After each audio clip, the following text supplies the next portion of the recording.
Well, the 25% auto tariffs are set to take effect in just 2 days, and our next guest warns that it will drive up used car prices, forcing consumers to look for even older vehicles in an already challenging. I thought these tariffs were supposed to bring manufacturing back to the U.S. So tell me why Subaru just announced that they're leaving. Subaru's been building cars here for years in the U.S., years, and now they're leaving because of the 25% tariffs. Thanks, Donald. Great job. Something big is unfolding in North America, and it's not making headlines the way it should. A name long tied to American driveways, road trips, and family memories is stepping away. Subaru, the Japanese automaker that once thrived on U.S. soil, has stopped building cars for Canadian buyers in America. These spark behind that decision tariffs that were supposed to revive American industry, but instead sent production packing. Now, as Washington digs in on-trade battles, Japan's gaze is shifting toward a different partner, Canada. Ottawa is opening its doors to the industries of tomorrow, from clean energy to cutting-edge tech. So, what does this quiet exodus say about the future of North America's economy? And how did Canada become the new destination for global power plays? Mark Carney's government didn't wait for Washington to find its footing. While U.S. politics turned inward, Canada began reshaping its place in the global economy. What Carney built was more than a trade partnership. It was the beginning of a geopolitical transformation.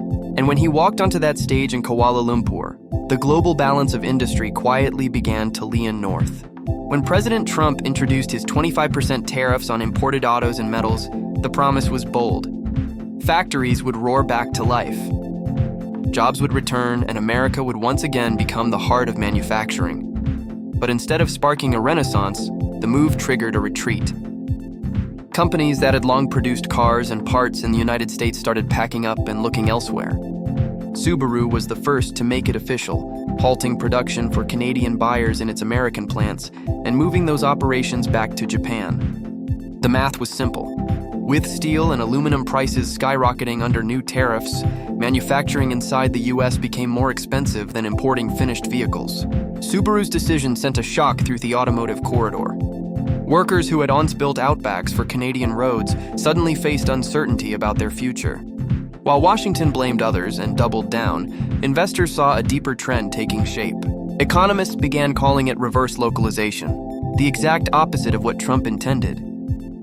Policies meant to bring manufacturing home were driving it away. Instead of strengthening American industry, they pushed global companies to relocate operations abroad. The auto sector, once the pride of America's post-war growth, was slowly turning into a casualty of political games. Across the border, Canada was watching and moving with quiet precision. Ottawa didn't retaliate with anger or noise. Instead, it positioned itself as the calm alternative. While Washington waged trade battles, Canada reached out to new partners. Behind the scenes, it started negotiating with Japan, Malaysia, and China, building bridges while the U.S. burned them. Subaru's shift was a signal of a deeper change. Other automakers followed the same path. Toyota, Hyundai, and China's electric vehicle giant BYD began redirecting their strategies north. The U.S. market, once considered a badge of prestige, was now weighed down by tariffs and constant political whiplash. In contrast, Canada's market looked like solid ground. Toyota's Canadian sales jumped nearly 30% in a single month. The difference came down to stability. Carney's government didn't lure companies with subsidies or grand promises. It offered something far more valuable: predictability. For global manufacturers, that consistency meant survival. They could plan long-term investments without fearing that a single political outburst would ruin their margins. In Washington, the focus on tariffs and trade wars made planning impossible. Every new announcement carried fresh uncertainty, leaving businesses guessing about what would come next. The results became visible almost immediately. On one side of the border, American factories slowed, their production lines growing quieter. On the other, Canadian ports grew busier as ships from Asia arrived carrying Japanese and Korean vehicles bound for showrooms across North America. The same models that once rolled out of assembly lines in Indiana were now being built overseas and imported north. What emerged was no coincidence. It was an organized exodus. Investors started calling it the Northern Shift. Each time the White House announced a new tariff, another partnership was signed in Ottawa. Yet most Americans didn't see the full picture. Many believed these moves were temporary or limited to a few companies. In truth, it was about something much larger. Who would shape the next era of industrial power in North America? Mark Carney understood that before anyone else. While the U.S. government used trade as a weapon, Carney turned stability itself into a strategy. He realized that in a world addicted to chaos, reliability could be a form of strength. His plan was straightforward. Rebuild Canada's reputation as the partner the world could depend on. He spent months cultivating ties with Asia's biggest economies, not for headlines, but for long-term cooperation. Moreover, Carney's team developed what economists later named the Smart Trade Doctrine. It emphasized transparent rules, green manufacturing incentives, and open digital borders, everything global businesses craved after years of turbulence. Each agreement was designed to attract companies frustrated by Washington's unpredictability. While the U.S. government kept escalating its trade wars, Canada positioned itself as the modern alternative, open, secure, and future-focused. Carney's diplomacy wasn't flashy. There were no political rallies or televised boasts. His work was quiet and methodical, built on trust and timing. When Washington shut a door, Ottawa opened one wider. So when Japan began re-evaluating its automotive partnerships under pressure from tariffs, Carney saw the opportunity. Instead of demanding loyalty, he offered cooperation. He talked about clean energy, data sharing, and innovation, had treated Japan not as a rival but as a partner in progress. That shift reshaped more than trade. It redefined alliances. For decades, Japan's auto industry had been intertwined with American demand. But as Trump's tariffs made that dependence risky, Japan started looking for a new route into the Western market. Canada emerged as that route. The two nations began aligning on clean technology, open market access, and innovation. Subaru's withdrawal from U.S. production was the first sign of a larger pivot.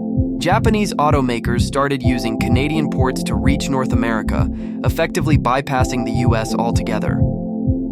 Carney's government made it even easier by lowering tariffs and streamlining cross-border logistics.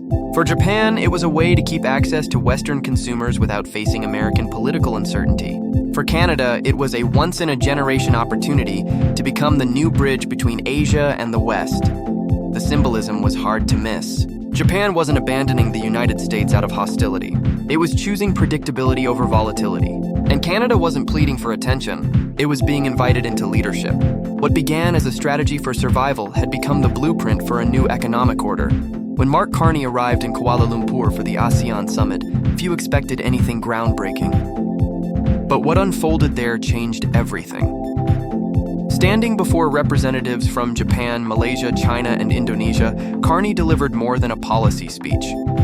He made a declaration of independence. Calm and deliberate, he told the world. We'll have discussions with the United States when they're ready, but we're not sitting still. That sentence carried weight. It was more than diplomatic phrasing. It was a statement of direction. For decades, Canada had followed America's lead, shaping its policies around its southern neighbor. That day, the script flipped. Carney made it clear that Canada was ready to lead on its own terms, and within hours of that announcement, Ottawa approved it. New trade frameworks were signed with Japan, Malaysia, and China, covering clean energy, artificial intelligence, and electric vehicle production. These weren't ceremonial gestures. They were deals worth billions designed to lay the foundation for the next decade of industry. While the U.S. government built walls around its economy, Canada was building networks across continents. Carney's message echoed through every capital in Asia. In a world where uncertainty had become the norm, he was offering something rare: stability. Analysts called it the Carney Doctrine. Economists dubbed it the Asian turn. But for ordinary Canadians, it was something simpler. Proof that steady leadership could still win. While the U.S. tweeted threats and warnings, Canada quietly signed agreements. While Washington isolated itself behind trade barriers, Ottawa opened new doors. By the end of the summit, one thing had become unmistakable. The world was no longer waiting for America to lead. It was turning toward Canada instead. The results came fast. Within months of the Kuala Lumpur summit, Japan's biggest automakers route their shipping networks north. Subaru, Toyota, and Mazda began moving their North American logistics through Canadian ports, bypassing U.S. customs entirely. BYD, China's leading electric vehicle producer, announced new distribution centers in Quebec and British Columbia. Canada was no longer a background player. It had become the primary gateway connecting Asia's factories to North America's consumers. Vancouver replaced Los Angeles as the preferred port for EV imports, and Montreal evolved into a hub for advanced battery technology. In Ontario, Japanese investors poured billions into new manufacturing plants focused on clean energy vehicles and sustainable production. While Washington debated tariffs and political points, Ottawa offered something far more valuable: clarity. Carney's administration streamlined customs procedures, expanded tax incentives for green industries, and invited cross-border research collaborations. For automakers frustrated with uncertainty, Canada was becoming the stable launchpad into the Western market. Every shipment from Tokyo, Nagoya, or Seoul now found its route through Canadian soil. While Canada moved forward, the United States struggled under the weight of its own economic design. The policies meant to restore manufacturing had started breaking it apart. Canada no longer lived in its neighbor's shadow. It stood in its own light, confident and composed. Every factory opening, every trade alliance, and every investment made that truth stronger. North America's center of gravity had shifted.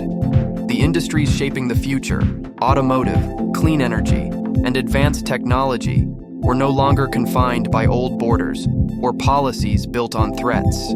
They were being built in places that valued collaboration and trust. That's all for today. Subscribe for more, and we will see you in the next one.